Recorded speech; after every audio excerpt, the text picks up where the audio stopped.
La technique qu'il va mettre au point est très simple. Il va garder le secret pendant très longtemps et voici en quoi elle consiste. Chacune des pièces va être moulée. Les moules avaient d'abord été fabriqués sur des cadavres frais. Et selon la taille du cadavre, il aura des moules plus ou moins grands ou de différentes tailles.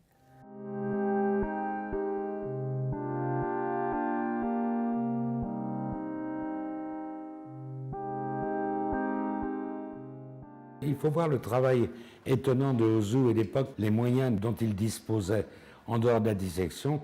Il n'avait rien. Maintenant, tout paraît facile avec la 3D, les scanners, les différents moyens d'exploration dont on dispose. À l'époque, seul le travail de Ozu permettait, par la dissection, la reproduction de toutes ces pièces.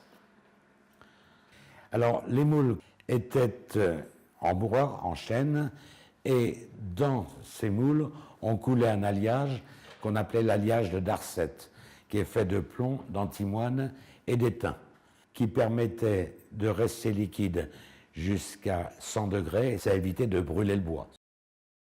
Ozu, à cette époque-là, a fréquenté des sabotiers, a fréquenté des fabricants de têtes de poupées pour tâcher de trouver ce qu'il appellera sa terre. De quoi était composée cette terre? Elle était composée de papier finement déchiré. Je me suis demandé, quand je me suis installé au Neubourg, pourquoi il y avait tant de dames qui, à leur domicile, déchiraient des journaux en petits morceaux.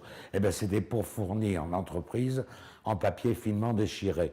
Il y avait du blanc de meudon, de la filasse de lin, et surtout, ce qui est resté secret pendant des années, jusqu'en 1980, date du dernier écorché fabriqué, de la poudre de liège, qui donnait la solidité et, d'autre part, la légèreté. En même temps, les pièces étaient très légères.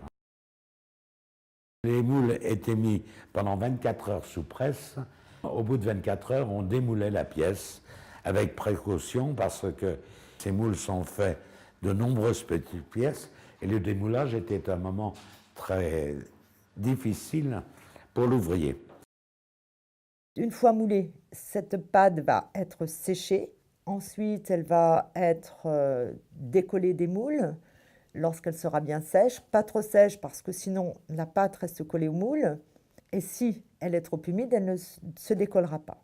Sur cette coque en papier d'un élément du corps humain vont être rajoutés avec de la filasse encollée et puis plus tard avec du bolduc, filasse encollée, bolduc et fil de fer fin, les veines, les nerfs, etc. Et toutes ces petites pièces seront fixées par des pointes. Pour les finitions de chacune des pièces, les ouvriers vont ajouter un vernis de finition à partir de colle d'esturgeon. Et également, la partie vernie pourra être reponcée. Donc, un modèle anatomique d'un corps humain va être composé de multiples pièces. Ça peut aller jusqu'à 300 voire 500 pièces.